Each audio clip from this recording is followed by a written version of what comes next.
오늘은 준비의 신앙이라는 제목으로 하나님 말씀 증거하도록 하겠습니다. 이 바울의 계속적인 사역을 우리가 살펴보고 있습니다. 근데 사역에 굉장히 많은 일들이 일어나죠. 그러니까 우리로 얘기한다 그러면 예측이 안 되는, 한마디로 그 다음이 준비가 과연 어떤 계획이 있을까, 이게 막 떠올릴 정도로 급박하게 일들이 막 돌아갑니다. 근데 오늘 보니까 바울은 감옥에 처한 상황이 나오죠. 근데 가만히 보니까 바울은 회당에서도 복음을 증거할 수 있었던 사람이고, 감옥에서도 보니까 감옥에서도 복음을 증거하더라는 거예요. 왜? 목표가 복음 증거니까 장소가 중요하지 않더라 이겁니다. 사도행전 20장에 보면은 우리 유명한 구절들이 있죠. 나의 달려갈 길과, 삶의 목표 자체가 사도 바울은 복음 증거였다라는 겁니다. 우리도 마찬가지입니다. 이 탁월한 사도 바울과 같은 복음 증거자가 되는 세 가지 자세, 이 본문에서 찾을 수 있다고 생각합니다. 첫 번째는 바로 뭐냐? 철저한 준비가 돼 있어야 된다라는 거예요. 오늘 30절을 보시면, 그들을 데리고 나가 이르되 선생들이여 내가 어떻게 하여야 구원을 받으리까 하고는, 이 감옥이거든요. 준비가 돼 있는 바울의 모습을 볼 수 있습니다. 구원을 증거해야 되는 상황이 왔을 때, 뭐 조금만 기다려라, 뭐 내가 원고 좀 갖고 올게, 이렇게 급박하게 얘기하면 어떡하니, 내가 복음을 증거하려면 시간이 필요해, 이런 식으로 얘기하지 않고 즉각 외쳐버리죠. 32절에 보니까 주의 말씀을 그 사람과 그 집에 있는 모든 사람에게 전하더라.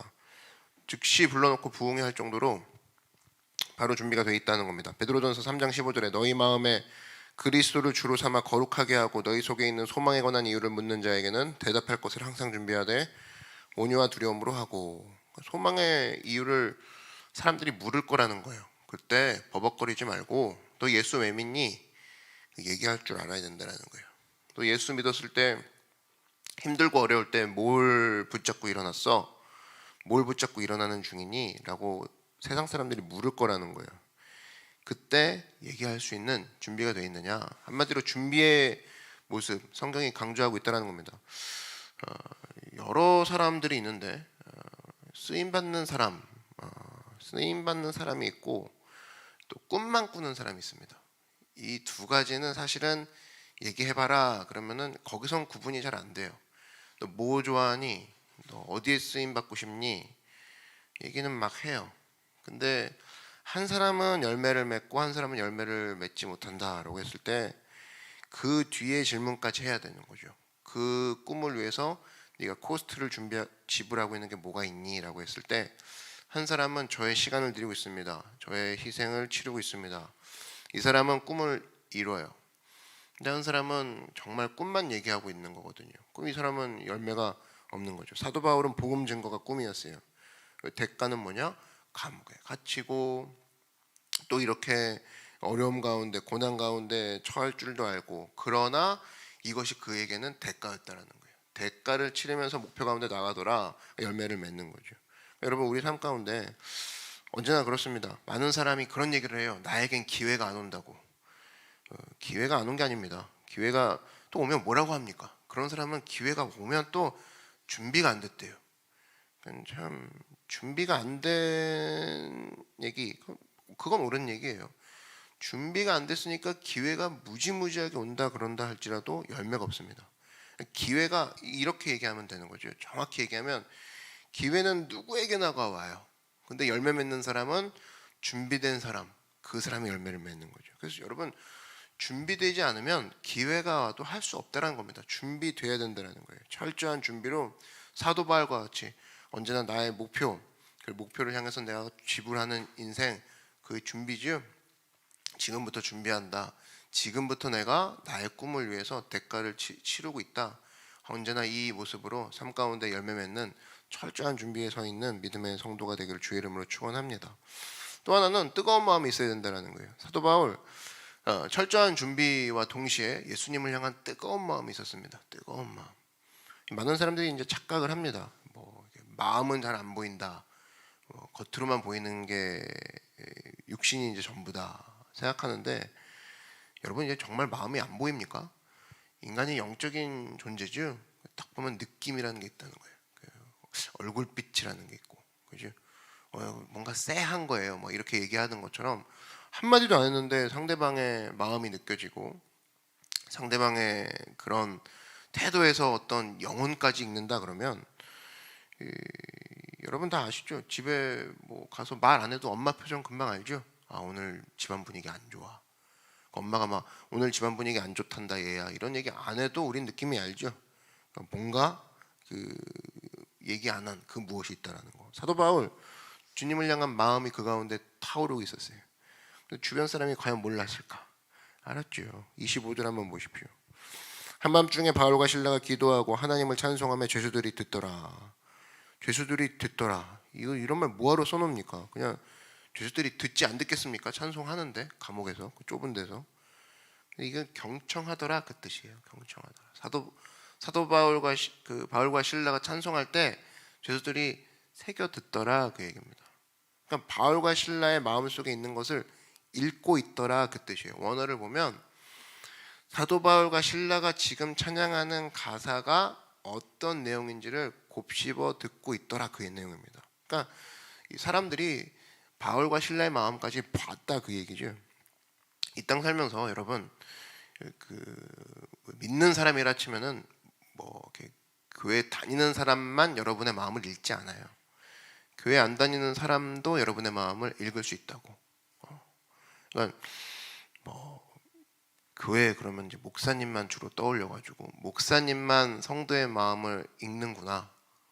뭐 목사님 아니면 뭐 교회 잘 다니는 권사님만 뭐 나를 알아보겠지. 그게 아니에요. 그냥 교회 안 다니는 직장 내에서의 불신자들도 나를 알아봐요. 표현이 안 돼서 그렇지. 교회 주변에 그래서 이 교회가 살아있는지 안 살아있는지, 이 성도가 살아있는지 안 살아있는지는 목사님이 아는 게 아니라 성도들이 아닌 불신자들이 알아요. 미리 알아요. 스바냐 3장 17절에 너로 인하여 기쁨을 이기지 못하게 하시며, 하나님도 드러나는 게 기쁨이거든요. 하나님도 우리를 생각하면서 생각하는 게 기쁨, 이거를 감출 수 없다고 그러는데 우리가 뭐라고 또 이걸 감출 수 있겠습니까? 못 감춘다는 거예요. 그래서 여러분 우리 안에 예를 들면 남녀가 뭐 사귀기로 했어요. 그러면은 금방 주변에서도 알아채죠. 너 요즘 누구 만나지? 왜 이렇게 예뻐졌어? 뭐 얘기하고 다니지 않았는데도 금방 알아챕니다. 하물며 우리 안에 예수님이 들어와 계시면 그 못 알아챌까요? 사람들이 알아채죠. 고린도전서 2장 4절에 내 말과 내 전도함이 설득력 있는 지혜의 말로 하지 아니하고 다만 성령의 나타나심과 능력으로 하여. 그죠? 사도 바울이 말씀 증거할 때 바울의 표정이 아닌 바울의 말투가 아닌 성령의 나타남과 능력이 보인다라는 거예요. 그러니까 여러분 외적으로 뭔가 일을 하기 전에 항상 뭐부터 일어나는 거예요? 속에서부터 변화가 일어나는 거죠. 이게 드러난다라는 거예요. 이렇게 스며난다라는 거예요. 복음 증거할 때도 마찬가지입니다. 복음 증거하는 겉으로의 모습이 있기 전에는 뭐가 있는 거예요? 마음속에 파도가 막 울렁거림이 있는 거예요. 내가 예수님을 전해야지라는 그 마음 전에 그 태도, 외형적인 태도 전에 뭐가 먼저 우선되는 거예요? 마음속에 성령의 나타나심이 먼저 있는 거예요. 마음속에 변화 있으면 어떤 일이 벌어지느냐? 깨우치는 역사가 일어나죠. 내 마음이 먼저 깨우쳐지고 깨우쳐지는 게 바깥으로 나오는 게 전도가 되는 거예요. 바깥으로 나오는 게 복음이 증거되는 거죠. 고린도전서 2장 13절에 우리가 이것을 말하거니와 사람의 지혜가 가르친 말로 아니하고 오직 성령께서 가르친 것으로 하니 영적인 일은 영적인 것으로 분별하느니라. 그러니까 이게 이런 거죠. 이제까지 이해가 안 된 게 있었는데 초신자 때는 하나도 이해가 안 됐는데 예수 믿다 보니까 점점 누가 가르쳐주지 않아도 이해되는 것들이 있죠. 이런 것들 깨닫는 거라는 거예요. 내 마음속에 먼저 주님이 깨닫게 해주시고 이것으로 기쁨으로 연결시키는 그 내적인 변화들이 먼저 일어난다는 거예요. 그래서 여러분 이게 너무나 달고 달아서 예레미야 1장 9절에 야훼께서 그의 손을 내밀어 내 입에 대시면 야훼께서 이르시되 내가 내 말을 내 입에 두었도다. 와, 주의 말씀이 이제 내 입까지 올라온 거예요. 내 마음이 변화됐는데 내 입에 두었도다. 내 입에까지 머문 거예요. 근데 이게 어떻게 됩니까? 어떤 일이 벌어져요? 예레미야 5장 14절에 그러므로 만군의 하나님 야훼께서 이와 같이 말씀하시니라 너희가 이 말을 하였은즉 볼지어다 내가 내 입에 있는 나의 말을 불이 되게 하고 이 백성을 나무가 되게 하여 불사르리라. 그러니까 이게 나중에 불로 나와서 주변을 불태우는, 불사르는, 바깥으로 이어지는 변화가 있다라는 거죠. 언제나 우리 마음 가운데 하나님 내가 바깥이 변화되기 원합니다. 그러기 전에 하나님이 무슨 일을 먼저 하시냐? 내 마음을 변화시키신다는 거예요. 뜨거운 마음 주신다는 거예요. 그래서 오늘 기도할 게 뭐죠? 하나님 내가 철저한 준비를 하게 하시고 철저한 준비와 동시에 내 마음 가운데 뜨거운 마음 주셔서 이게 바깥으로 나오는 그 열정의 모습으로 바깥으로 나오는 변화의 모습으로 이어질 수 있도록 뜨거운 마음 사그라들지 않게 하여 주시옵소서. 주를 향한 뜨거운 마음 잊지 않게 하여 주시옵소서. 그런 축복을 받는 여러분들에게 주의 이름으로 축원합니다. 세 번째, 이 사도 바울의 그 탁월했던 능력의 특징은 기회를 놓치지 않았다라는 거예요. 기회를. 사도 바울은 온 기회를 하나도 놓치지 않았습니다. 예를 들면 이런 거죠. 옥문이 열렸어요. 그럼 무슨 얘기, 뭐 하라는 거예요? 옥문을 탁 열어줬어요. 하나님이 열어준 거죠. 그럼 도망치라 그 얘기 아닙니까? 그럼 빨리 도망쳐야 되는데 도망을 안 치죠. 도망친 줄 알고 오히려 그 간수가 자결하려고 하니까 어떤 모습이 나옵니까? 27절에 보니까 간수가 자다가 깨어 옥문들이 열린 것을 보고 제수들이 조망한 줄 생각하고 칼을 빼어 자결하고 하거늘 그때 바울이 얘기하죠. 28절에 바울이 크게 소리질러 이르되 내 몸을 상하지 말라 우리가 다 여기 있노라니. 만약에 여기서 사도 바울이 자기만 생각하고 그대로 떠나갔으면 어떻게 됐을 거예요? 그럼 증거가 안 됐겠죠. 증거가. 근데 사도 바울의 목적은 뭐였어요? 사명은 복음 증거죠. 그러니까 복음 증거가 그의 목적이고 그의 목적으로 똘똘 뭉쳐 있는 거예요. 그래서 옥문이 열려도 떠나가지 않은 거예요. 야, 이 기회에 여기서 그 복음을 증거하고 구원을 선포하면 되겠다. 사도 바울은 그 기회조차도 정말 자기의 기회로 삼은 거죠. 그래서 여러분이 이 옥문이 열렸음에도 떠나가지 않아서 동시에 고통받는 이 간수와 함께하면서 그에게 또 복음을 전하는 기회를 포착하는데 여기 헬라어 원어를 보면은 간수가 했던 말 중에 세 가지 동사가 나옵니다. 전부 다 현재 진행형이죠. 보고 옥문이 열린 것을 보고 생각하고 도망친 걸로 자결하려고 이거를 동시에 한 거예요. 동시에. 우리가 볼 때는 이게 27절 같은 경우는 자다가 깨어 옥문들이 이런 것을 보고 제수들이 도망한 줄 알고 생각하고 칼을 빼어 자결하고 하거늘 이거를 동시에 생각한 거예요. 아 도망쳤네. 그냥 죽어버리자 내가 이렇게 된 거예요. 완전한 절망인 거죠. 여러분 절망이 왔을 때 멀티로 오죠. 아 이건 안 되겠다. 진짜 다 놔버리자. 그냥 때려치고 그냥 끝났다. 이게 동시에 온다고 순차적으로 오는 게 아니라. 그러니까 절망이 힘든 거예요. 절망은 항상 동시에 와요. 여러 형태의 모습으로. 그때 어둠 속에서 한 줄기 빛처럼 전파되는 말씀이 뭐냐? 내 몸을 상하게 하지 말라. 그 얘기가 팍 들려오는 거죠. 그러니까 칼을 찌르려고 하다가 자결하려고 하다가 거기서 멈추게 되는 거죠. 그러면서 이 사람이 질문을 합니다. 사도 바울에게. 그러면 우리가 어떻게 하여야 구원을 얻겠습니까? 죽은 사람이면 할 수 없는 질문을 간수가 하죠. 그랬을 때 나오는 거죠. 유명한 얘기. 주 예수를 믿으라. 그리하면 너와 내 집이 구원을 받으리라. 이게 강력한 빛 아닙니까? 빛. 그래서 여러분 절망의 숫자는 늘 많아요. 오늘도 기도할 때 사실 수없이 떠오르는 생각들은 절망과 두려움의 생각들이 멀티로 다가오죠.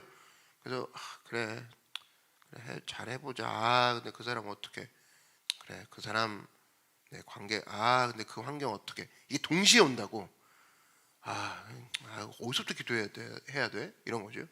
멀티 가운데만 올 때 왜 예배가 중요하고 왜 기도가 중요하면 한 줄기 빛과 같이 딱 얘기하죠. 주 예수를 믿으라. 단순하죠. 그러나 확실하다고. 그러면 너와 내 집은 뭐예요? 너의 환경을 다 얘기하는 거예요. 너와 내 환경 가운데 네가 구원을 받으리라. 그 한 말씀 다 붙잡게 만드는 거예요. 그러니까 이 모습 가운데 섰을 때 성도의 빛은 바로 뭐냐? 많은 사람들이 많은 생각하고 죽습니다. 이 많은 생각들이 동시에 왔을 때 이기지 못하고 죽음을 택해요. 그때 여러분의 그 상황을 비추는 한마디 말씀이 있습니까? 이거를 체크해야 된다는 거예요. 수많은 문제들이 나한테 오늘 몰려와도 나를 건지는 한 말씀이 나에게는 있어. 그죠? 그게 바로 뭐예요? 오늘 같은 경우는 내 몸을 상하게 하지 말라. 소망이 있다 이겁니다. 죽지 마. 너 왜 죽어? 그러면서 주 예수를 믿으라. 이거 아무 때나 이 말씀의 능력이 있는 게 아니라 절망의 때에 그 말씀의 빛을 발하는 거예요. 주 예수를 믿으라. 그걸 들은 간수는 어떤 상황이었어요? 머릿속이 너무 복잡해서 그냥 멍하게 그냥 탁 나가는 거죠. 머리가 하얗게 되고 동시에 자결하려는 그 순간 한마디로 수없이 많은 어둠의 절망 가운데 섞여 있을 때 비추는 말씀이 이 말씀이었다고. 그러니까 말씀은 이런 빛과 같은 능력이 있어요. 그 한 줄기 쫙 내리비치면서 네 몸을 상하게 하지 말라. 주 예수를 믿으라. 그거예요. 근데 이런 역할을 감당하기 위해서 사도 바울은 어디 있었냐? 현장에 있었다라는 거예요. 기회를 놓치지 않았다는 겁니다. 이 역할을 감당하기 위해서. 사실은 이 사람 사도 바울 같은 경우는 자기 안녕을 위해서는 충분히 도망쳐야죠. 내 은사를 위해서는 나의 더 빠른 자기 개발을 위해서는 빨리 여기를 도망쳐서 안전한 곳으로 가야 맞죠. 근데 이 자리에 있어야 간수를 변화시키잖아요. 그러니까 이 자리에 있는 기회를 놓치지 않죠. 그러니까 여러분, 이 옥문이 열렸음에도 불구하고 성도는 그래요. 옥문이 열렸다. 지금이 기회다. 나가자. 이게 기회가 아니라 성도에게는 옥문이 열렸음에도 불구하고 떠나지 않는 거. 그게 기회라는 겁니다. 그래서 많은 사람들이 기도합니다. 옥문을 열어주시옵소서. 그래야 제가 나갑니다. 밖으로 나가는 거, 움직이는 것만 기회라고 생각하는데 움직이지 않고 그 자리에 떠나지 않고 머물러 있는 거, 이거 자체가 기회라는 거예요. 왜냐? 열매 맺는 것은 현장이기 때문입니다. 지금 여러분이 생각하고 있는 그 현장, 꿈꾸고 있는 그 현장이 사실은 현장이 아니에요. 지금 삶에서 엎치락 뒤치락 생각이 막 많고 바로 옆에는 간수가 자결하려고 하고 조금만 둘러보면 어둡고 이게 바로 현장이라고. 근데 그게 바로 기회라고. 근데 많은 사람들은 뭐예요? 옥문 바깥에 기회가 있다고 생각해요. 그러니까 뭐 그냥 쓸데없이 나가려고 하고 뭔가 바깥에서만 뭔가 환상을 찾으려고 하는데 그거는 현장에 찾아온 기회를 못 잡는 모습인 거죠. 마귀는 항상 뭐라고 하냐? 야, 옥문 열렸어. 도망쳐. 거기서 도망쳐 나와. 밝은 빛으로 밝은 공기 속으로 너가 얼른 들어가란 말이야. 잊어버려. 이게 마귀의 속상임이라는 거예요. 근데 그러다 보면 힘이 없어요. 기회를 다 놓치는 거죠. 성경은 뭐라고 합니까? 싸울 곳으로 들어가라. 열매 맺는 곳으로 들어가라. 성경에 도망치라고 누가 그랬습니까? 없어요. 뭐라고 합니까? 내 몸을 상하게 하지 말라. 이게 참 성경의 시각이 대단한 게 그 자리 현장에 있으면서 알아서 해봐라가 아니라 내 몸을 상하게 하지 마. 선포의 소망의 메시지를 그 자리에서 전해주는 사람이 필요하고 그 필요한 사람이 바로 너고, 그리고 거기서 다 우리가 주 예수의 이름으로 구원을 받고 우리가 바로 여기 있노라. 내가 그 현장에서 외치는 그 소망의 메시지로 말미암아 나 혼자 사는 게 아니라 남까지도 살려버리는 그 열매를 맺기를 원하시는 게 성경의 외침이라는 겁니다. 있어야 할 자리에 있으라, 그 소리예요. 그래서 여러분, 지금도 내 삶 가운데 기도 제목이 자꾸 하나님 벗어나게 해주십시오. 잘 안 벗어나게 해주시죠. 현장에서 싸우게 하고 현장에서 열매 맺게 하셔서 오히려 그 자리에 나보다 더 절망해 있는 사람에게 소망을 주는 자리, 나보다 더 힘들어하고 아예 빛도 없어 자결하려는 사람에게 그런 사람이 있을 수 있다고. 직장에나 오늘도 말만 자결 안 했을 뿐이지 이미 그냥 이렇게 살다 죽지 뭐, 그게 자결 아니에요? 이런 사람들로 그득그득하다고. 그러면 그런 답답한 사람 가운데 네가 해야 될 것이 무엇이냐? 기회를 잡으라. 철저한 준비가 되어 있고 뜨거운 마음이 있고 또 온 기회를 절대 놓치지 않아서 너의 모든 주변에 자결하려고 하는, 이미 자결해 있는 죽은 영들에게 주 예수를 믿으라. 그러면 너와 내 집이 구원을 받으리라. 이 모습으로 이 복음을 증거하는 하나님의 성도가 되기를 주의 이름으로 축원합니다. 이 시간 기도하겠습니다. 기도하실 때 하나님, 내가 꿈만 있으면 뭐합니까? 대가 치르기 원합니다. 철저한 준비죠. 평소에도 준비가 돼 있어야 되고 더 뜨겁게 준비해야 될 줄로 믿습니다. 철저한 준비. 또 하나, 뜨거운 마음이 있어야 됩니다. 뜨거운 마음. 하나님, 마음이 사그라지지 않게 하시고 무엇보다도 나에게 주신 기회 절대 놓치지 않고, 특별히 현장에서의 기회, 바깥에 나가면 기회가 있을 것이다. 그 사탄이 주는 핑크빛 허망한 환상이에요. 내가 지금 있는 자리에서 싸우리라. 지금 있는 자리에서 내가 건져내는 사람들이 있을 것이다. 외치며 나아갈 수 있는 하나님의 성령의 사람이 되도록 지켜보아야 달라고 우리 주님의 이름 한번 부르고 다 같이 간구하겠습니다. 주여, 사랑해 주님 감사합니다.